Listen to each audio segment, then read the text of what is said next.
Hey, ladies and gentlemen, this is Spruce Moose talking about the Halo story details that were leaked. In possession of a mysterious data chip, Master Chief confronts a new battery of challenges and tests in a Herculean effort to stay alive in a galaxy where sentient life is mercilessly hunted. That sounds a lot like Terminator and Mass Effect and a lot of science fiction stories. I'm not saying it's a bad story, at all. I'm not saying that it's a story that doesn't, that isn't willing to be explored in more detail, but it's been done in a lot of different areas.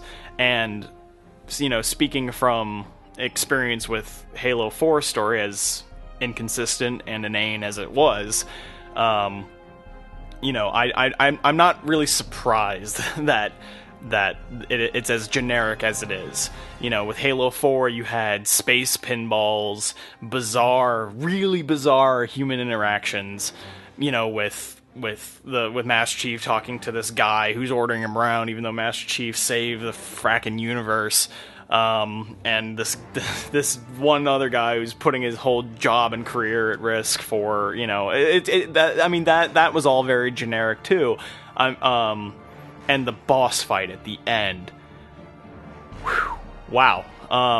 The Didact waits 100,000 or whatever large amount of span of time and gets killed in the span of like 3 hours. Very, very bizarre. But I did like the Cortana relationship that they had. Very, very well done.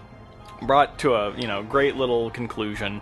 And I'm interested if in the Halo Xbox One, game, if it holds another version of Cortana, because in the Halo novels, Cortana, there were a lot of different versions of Cortana. Like there was the main one that was with Master Chief during the games, but there was also offshoots of Cortana's artificial intelligence and stuff like that. And it was all very strenuous on her and stuff, and that kind of process. But I'm also wondering if Master Chief will ever reach the desert from Journey. That was kind of everyone's, preconceived notion when Microsoft showed Halo for the Xbox One at E3, was that it would be like a Journey game, and that's kind of setting the wrong tone message for your game. And how does he get that cloak? I'm pretty sure that I've never really seen a cloak in the Halo universe. I'm not sure where Master Chief gets one. So that's that. I'll leave that up to 343 Industries.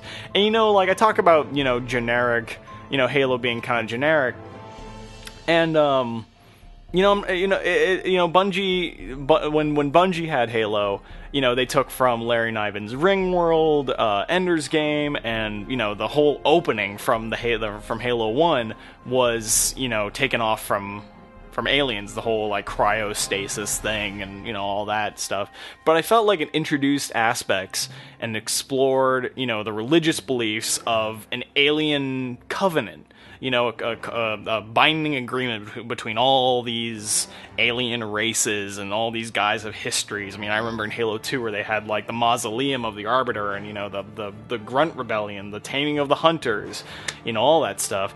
And I thought the Flood, while they were technically space zombies, I felt like the way that they infected people was very different. You see a lot of zombie fiction where it's just a bite on the arm or a bite on the neck or what have you, or some sort of airborne disease.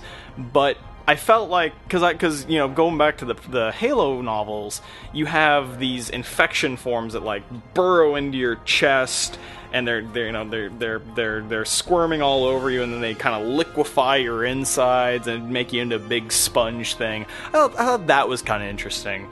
But as far as the Halo Xbox One story details being leaked goes, I don't really have any high hopes, especially like I mentioned before, the Halo 4 plot. So that's my 2 cents on a franchise that I hold very near and dear to my heart. I'm wondering what you guys are thinking. Leave a comment if you feel the same way or if you feel differently. Just give me your opinion, and I will catch you guys later.